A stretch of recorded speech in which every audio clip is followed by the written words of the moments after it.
Assalamualaikum warahmatullahi wabarakatuh.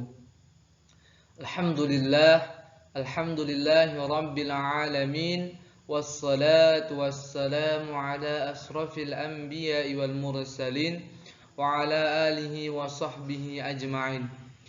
Puji syukur kita atas kehadirat Allah Subhanahu wa taala, yang mana Allah telah memberikan kepada kita banyak nikmat sehingga kita mendapatkan kesehatan hingga saat ini.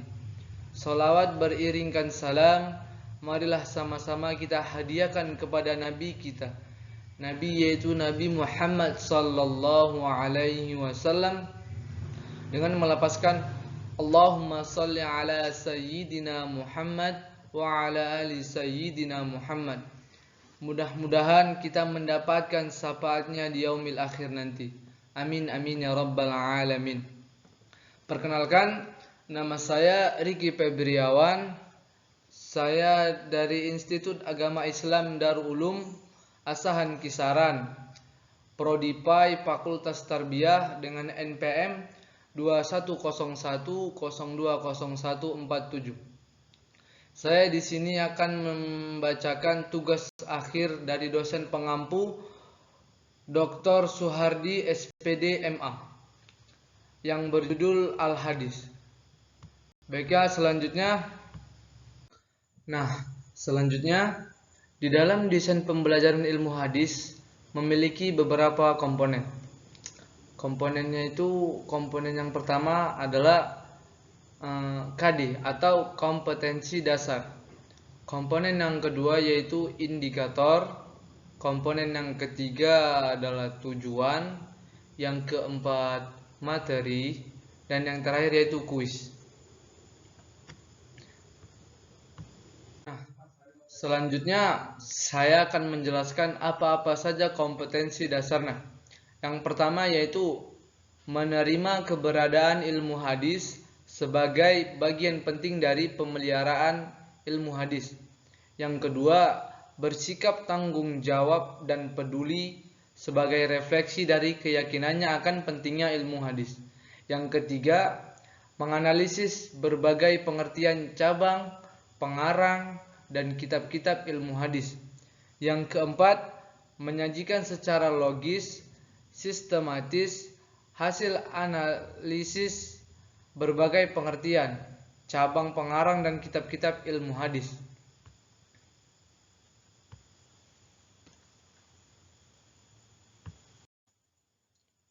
Nah, selanjutnya yaitu indikator. Indikatornya yang pertama, menemukan sikap tanggung jawab dan peduli di dalam ilmu hadis. Yang kedua, menyajikan analisis terkait ilmu hadis. Yang ketiga, mengorganisir keberadaan ilmu hadis. Dan yang keempat, yaitu mengetahui berbagai ilmu hadis. Selanjutnya yaitu tujuan. Tujuannya itu, setelah mengikuti pembelajaran ini, peserta didik diharapkan memiliki potensi berikut. Yang pertama, menemukan sikap tanggung jawab dan peduli di dalam ilmu hadis. Yang kedua, menyajikan analisis terkait ilmu hadis. Yang ketiga, mengorganisir keberadaan ilmu hadis. Dan yang keempat yaitu mengetahui berbagai macam ilmu hadis. Nah, selanjutnya kita masuk ke materi, yaitu kedudukan hadis Nabi Sallallahu Alaihi Wasallam sebagai sumber hukum agama Islam. Nah, masuk kita materi yang pertama, yaitu istilah-istilah dasar dalam ilmu hadis. Yang pertama, hadis menurut bahasa yaitu artinya baru, dan hadis secara bahasa juga bisa diartikan sebagai ucapan, perkataan, khobar, cerita, dan wawancara. Bentuk jamaknya adalah ahadits. Hadis menurut istilah dari para ahli hadis, segala sesuatu yang disandarkan kepada Nabi Sallallahu Alaihi Wasallam, baik secara ucapan, perbuatan takrir, yaitu takrir itu diamnya Nabi atau persetujuannya atau sifat beliau, yaitu tohan. Sesungguhnya setiap perbuatan itu didasari oleh niat, dan bagi setiap orang apa yang diniatkan. Hadis riwayat Bukhari Muslim. Nah, contoh perbuatan Nabi yaitu adalah dengan kita melihat cara berwudunya Nabi, sholatnya Nabi, manasik haji, dan lain sebagainya yang beliau kerjakan. Dan contoh takrirnya yaitu atau diamnya Nabi adalah sikap diam beliau dan tidak mengingkari terhadap sesuatu perbuatan atau persetujuan beliau terhadapnya. Misalnya, diriwayatkan oleh Abu Sa'id Al-Khudri, dia berkata, ada dua orang yang sedang bermusafir. Ketika datang waktu sholat tidak mendapati air, maka sehingga keduanya bertayamum dengan debu yang bersih lalu mendirikan sholat.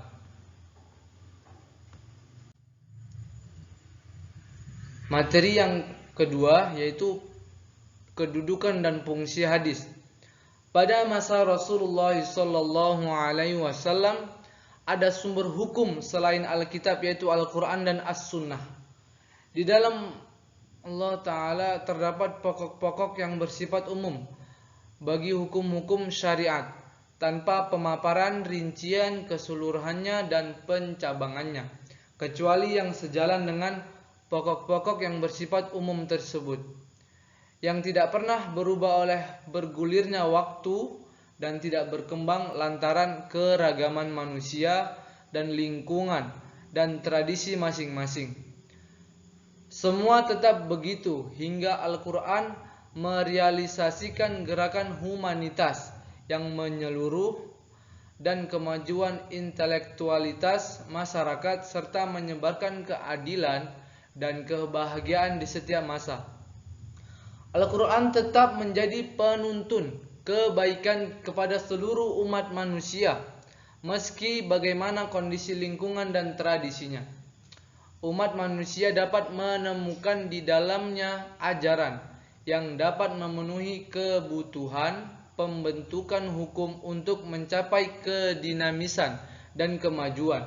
Di samping itu kita juga bisa menemukan di dalamnya ajaran Al-Quran dan kisah-kisah umat di masa lampau.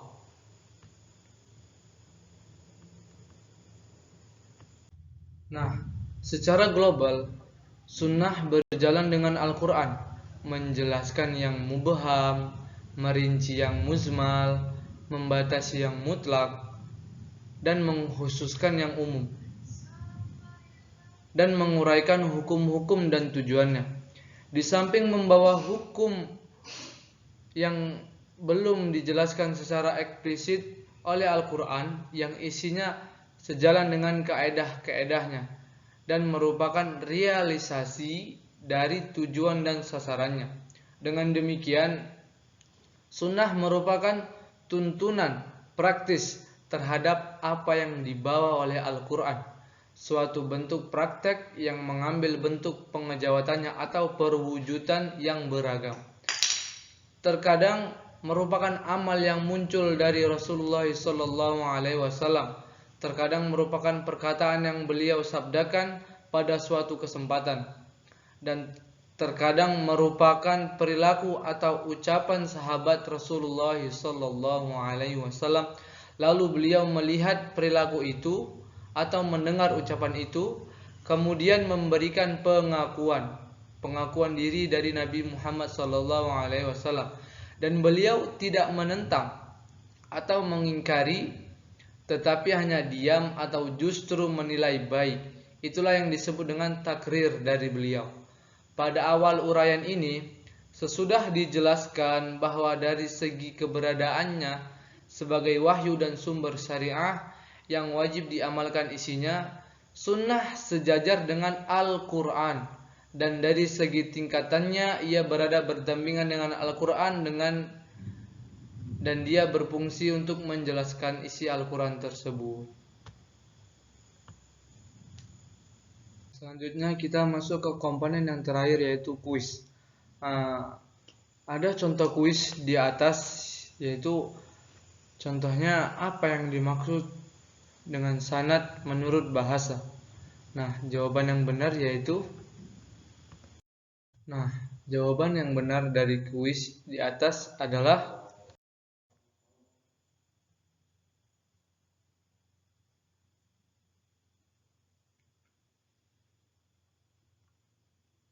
A, yang disandarkan.